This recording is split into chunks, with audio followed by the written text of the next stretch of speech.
Et aujourd'hui,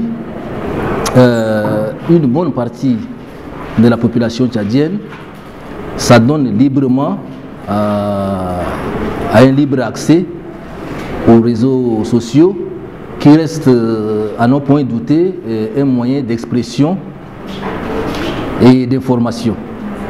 Et les décideurs politiques, au jour d'aujourd'hui, ont tendance à suivre de près, et je dirais même à la loupe, tout ce que les internautes disent sur les réseaux sociaux. Et cela influe souvent positivement sur leur politique publique, en matière de développement socio-économique surtout.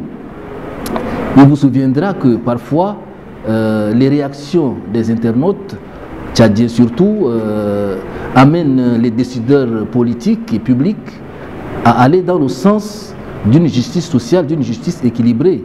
Dès l'instant qu'un événement suscite des réactions de la plupart des internautes, au Tchad, les décideurs politiques n'hésitent pas à suivre donc cet avis-là, ne serait-ce que pour rectifier le tir et parfois même pour changer de décision à mi-parcours.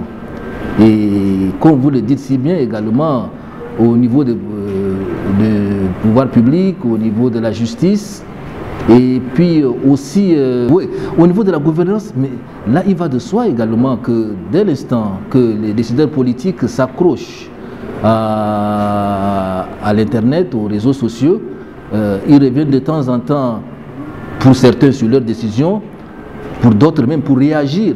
Et cela crée une interactivité entre le public et les hommes politiques, et ce qui est déjà une bonne chose.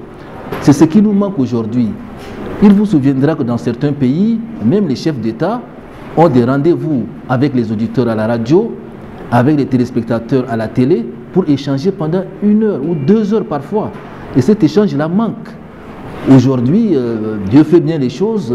Les réseaux sociaux offrent donc ce cadre d'échange et d'amabilité entre les décideurs politiques et les Tchadiens qui ont accès donc à Internet. Et ce qui fait que même le niveau de la gouvernance évolue positivement dans notre pays, ce qui est déjà une très bonne chose. Et ça fait que si les pouvoirs publics essaient de modifier leur méthode de gouvernance, ce qui fait une autre approche dans la démarche que je dirais participative de la population à la décision, à la prise de décision politique, ce qui est également une autre approche dans la justification de la justice que les instances prennent ça et là sur l'ensemble du territoire national.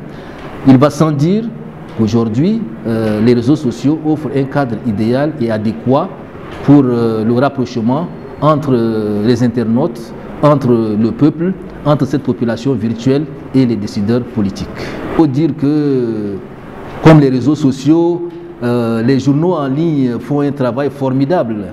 On se rend compte, on se rend à l'évidence que de plus en plus les Tchadiens ont un intérêt tout particulier pour les réseaux sociaux, surtout pour la lutte en ligne qui est peut-être pionnière dans ce domaine-là et qui reste un canal d'information le plus suivi à ma connaissance au Tchad. Et il va de soi que mon souhait serait de voir les pouvoirs publics aider les journaux en ligne, aider les médias en ligne d'une manière générale pour que le travail du journaliste puisse aller de l'avant.